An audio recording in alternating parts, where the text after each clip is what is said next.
नमस्कार दोस्तों, India speaks daily के फॉरेन न्यूज बुलेटिन में आपका स्वागत है। मैं हूं आपके साथ रति अग्निहोत्री। इस बुलेटिन में हम आपको लगातार जानकारी देते रहेंगे देश और दुनिया से जुड़ी तमाम खबरों के बारे में कि किस प्रकार से विश्व के भू राजनीतिक समीकरण तेजी से बदल रहे हैं और इन बदलते हुए समीकरणों के बीच भारत कितनी महत्वपूर्ण भूमिका निभा रहा है। तो शुरुआत करते हैं आज के बुलेटिन से।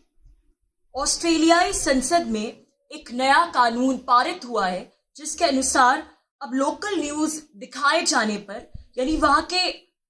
स्थानीय न्यूज चैनलों का, स्थानीय अखबारों का कंटेंट यूजर्स के साथ साझा करने पर फेसबुक और गूगल जैसे डिजिटल प्लेटफॉर्म्स को अब इन स्थानीय मीडिया कंपनियों को पैसे देने होंगे। यानी जिस किसी भी अखबार, न्यूज चैनल वगैरह का कंटेंट फेसबुक और गूगल जैसे जो डिजिटल मीडिया प्लेटफॉर्म्स है वो अपने यूजर्स के साथ साझा करेंगे, शेयर करेंगे, इस कंटेंट का उपयोग करेंगे, उसके लिए उन्हें बाकायदा इन मीडिया कंपनियों को कंपनसेट करना पड़ेगा, भुगतान करना पड़ेगा, इन्हें पैसे देने पड़ेंगे।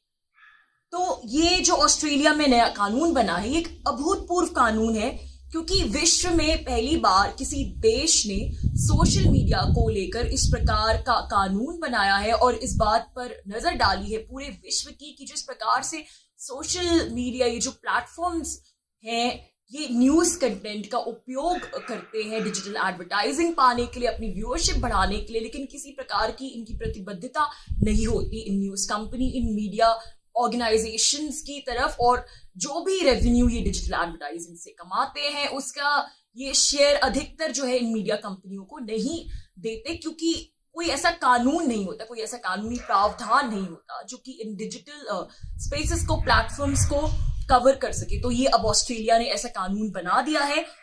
और ऑस्ट्रेलिया की सरकार और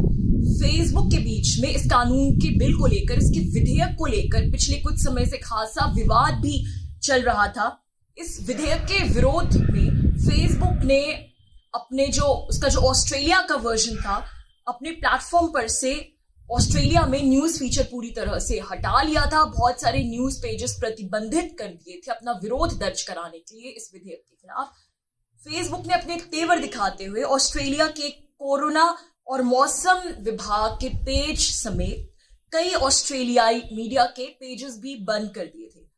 लेकिन अंततः फेसबुक को भी कुछ झुकना पड़ा, कुछ सरकार को भी फेसबुक की बात माननी पड़ी और फिर थोड़े फेरबदल के साथ, कुछ परिवर्तन के साथ जो है ये नया कानून बन गया, ये पारित हो गया, जिसके अनुसार अब फेसबुक और गूगल को अपने प्लेटफॉर्म पर न्यूज सामग्री शेयर करने हेतु जो न्यूज प्रोवाइडर्स हैं, जो कंपनियों कंटेंट को बना रही है, उनको बाकायदा पैसे देने होंगे, जो स्थानीय कंपनियां।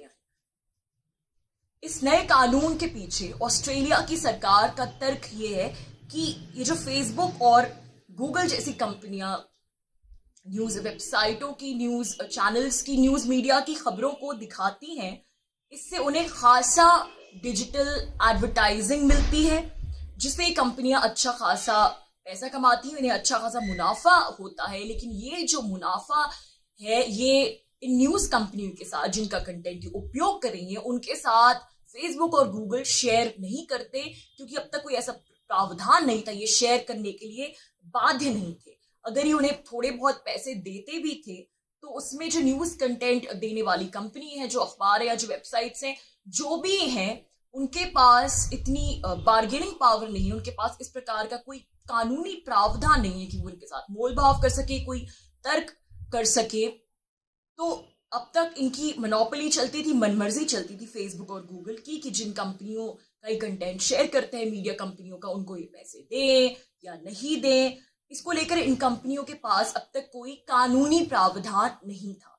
लेकिन इस कानून के पारित होने के बाद अब फेसबुक और गूगल को एक निश्चित समय सीमा दी गई है ऑस्ट्रेलिया के जो न्यूज कंपनियां हैं उनके साथ अनुबंध करने के लिए, और बाकायदा अनुबंध होंगे उनके इन कंपनियों के साथ। और ये समय सीमा इसीलिए दी गई है ताकि दोनों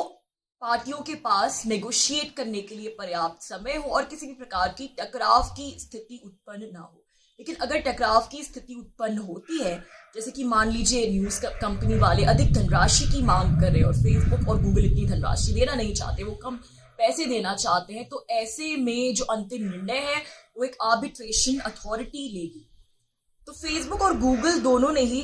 ऑस्ट्रेलिया की मीडिया कंपनियों के साथ डील्स करनी शुरू कर दी है। दोनों ने ये भी कहा है कि अगले 3 वर्षों में ये विश्व भर के न्यूज बिजनेस में $1 बिलियन का निवेश करेंगे। तो एक तरफ तो इस कानून को लेकर ऐसा मत है कि इससे फेसबुक और गूगल जैसी कंपनियों की अकल ठिकाने आ गई है, जो बिना किसी रोक टोक के, बिना किसी जिम्मेदारी के, बिना किसी प्रतिबद्धता के न्यूज कंटेंट के बल पर मुनाफाखोरी में लगी हुई थी। क्योंकि ऑस्ट्रेलिया की मीडिया कंपनियों का फेसबुक और गूगल को लेकर मुख्य आरोप ये था कि ये डिजिटल प्लेटफॉर्म जो है, डिजिटल स्पेस में पिछले कुछ सालों में डिजिटल एडवर्टाइजिंग में भारी उछाल हुआ है, और इस प्रकार से उछाल हुआ है कि आधे से भी ज्यादा जो टोटल एडवर्टाइजिंग का शेयर है वो डिजिटल एडवर्टाइजिंग ले जाती है। और डिजिटल एडवर्टाइजिंग में जो उछाल हुआ है उससे पारंपरिक एडवर्टाइजिंग पर बहुत फर्क पड़ा है और ये काफी कम हो गई है। तो इन मीडिया कंपनियों को जो पारंपरिक एडवर्टाइजिंग मिलती थी काफी कम हो गई है, यानी इनका तर्क ये है कि इनका जो एडवर्टाइजिंग शेयर है वो डिजिटल एडवर्टाइजिंग खा गई है। तो इसलिए फेसबुक और गूगल को इस डिजिटल एडवर्टाइजिंग से मिले रेवेन्यू का शेयर उन कंपनियों को भी देना होगा जिनके कंटेंट के बलबूते वह यह रेवेन्यू कमा रहा है। तो ये ऑस्ट्रेलिया की मीडिया कंपनियों का तर्क था। लेकिन वहीं दूसरी तरफ जो छोटे छोटे प्लेयर्स हैं, यानी जो छोटे छोटे न्यूज ऑर्गेनाइजेशन है, वेबसाइट हैं, उनका मानना है कि इस कानून का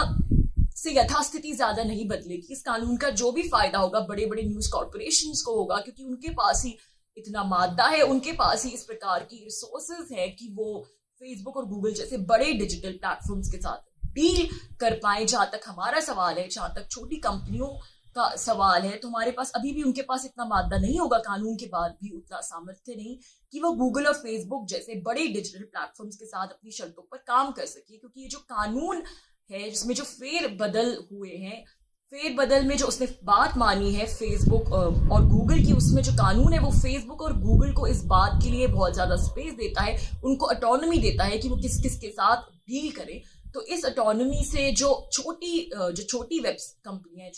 छोटी वेबसाइट्स वगैरह है, उनकी जो नेगोशिएटिंग पावर है वो थोड़ी कम हो जाती है। फेसबुक ने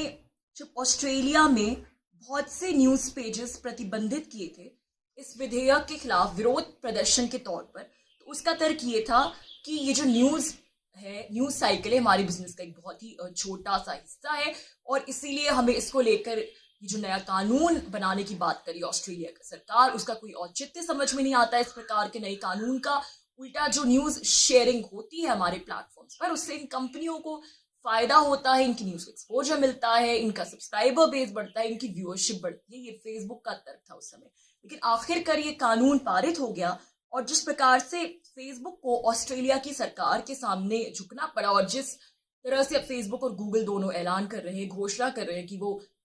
दुनिया भर की न्यूज साइकिल में इतना पैसा इन्वेस्ट करेंगे, उतना पैसा इन्वेस्ट करेंगे, उससे तो ये बिल्कुल नहीं लगता, ऐसा बिल्कुल नहीं प्रतीत होता कि न्यूज कंटेंट उसके बिजनेस का एक छोटा सा हिस्सा है। बहरहाल इस नए कानून के बाद फेसबुक और गूगल जैसे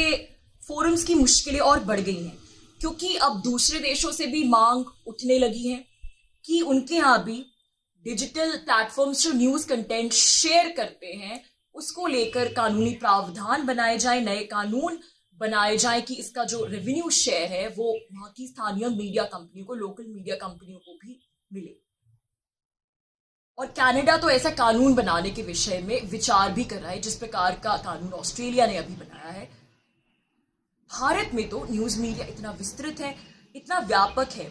और भारत फेसबुक और गूगल के लिए कितना बड़ा मार्केट है ये हम सभी जानते हैं। यहाँ पर हिंदी मीडिया है, अंग्रेजी मीडिया है, तो स्थानीय मीडिया जो स्थानीय भाषाएं हैं उनमें भी कितनी वेबसाइटें आए दिन आ रही हैं, कितना ज्यादा स्थानीय मीडिया है। तो इन सब के आधार पर फेसबुक और गूगल डिजिटल एडवर्टाइजिंग के माध्यम से कितना ज्यादा पैसा कमाते होंगे और कितना और कमा सकते हैं, इसका अंदाजा लगाना भी मुश्किल है। तो भारत में भी इन डिजिटल प्लेटफॉर्म्स को लेकर ऐसा कानून बनना चाहिए, इसकी मांग भी जोरों शोरों से उठ रही है, जिससे जो फेसबुक और गूगल है वो यहाँ के स्थानीय कंटेंट प्रोवाइडर्स को, न्यूज कंटेंट प्रोवाइडर्स को कंपनसेट करे। और इस सबसे एक सकारात्मक बात ये निकलती है कि इससे फेसबुक और गूगल जैसे प्लेटफॉर्म्स को विभिन्न देशों में कानून के दायरे में लाने की एक सार्थक पहल हुई है। ऑस्ट्रेलिया ने न्यूज कंटेंट के रेवेन्यू शेयरिंग को लेकर एक कानून बनाया है। तो आने वाले समय में कोई देश जो सोशल मीडिया का, फेसबुक और गूगल जैसे प्लेटफॉर्म्स का दुरुपयोग होता है फेक न्यूज फैलाने के लिए, खासकर कि फेसबुक का विशेष करके, उसको लेकर कोई कानून बना सकता है। भारत में फेक न्यूज फैलाने के मामले में फेसबुक जैसे प्लेटफॉर्म्स का धड़ल्ले से उपयोग हो रहा है और इसको लेकर भारत सरकार कई बार फेसबुक को बहुत कुछ कह भी चुकी है। और जो भारत का कानून है उसमें जो आईटी कानून है, आईटी लॉ है, उसमें ऐसे बहुत से प्रावधान है जिसमें जो सोशल मीडिया का दुरुपयोग होता है फेक न्यूज फैलाने के लिए, उसके खिलाफ एक्शन लिया जा सकता है इन कानूनी प्रावधानों के अंतर्गत। तो ये सब तो अपनी जगह है, लेकिन फेक न्यूज को लेकर, सोशल मीडिया को रेगुलेट करने को लेकर कोई अलग से कानून नहीं है भारत में। तो भारत सरकार को भी चाहिए कि फेसबुक और गूगल जैसे प्लेटफॉर्म्स को रेगुलेट करने के लिए जल्द से जल्द कोई कानून बनाए, क्योंकि जब इन प्लेटफॉर्म्स की कोई प्रतिबद्धता होगी, किसी कानूनी दायरे में जब ये आएंगे, इनकी कोई जवाबदेही होगी, तभी इनके दुरुपयोग पर कोई सवाल उठा सकता है और इसके खिलाफ कोई एक्शन ले सकता है। तो दोस्तों, आज के लिए बस इतना ही। बहुत जल्द आपसे फिर मुलाकात होगी कुछ नई खबरों के साथ। तब तक के लिए अनुमति दीजिए। नमस्कार।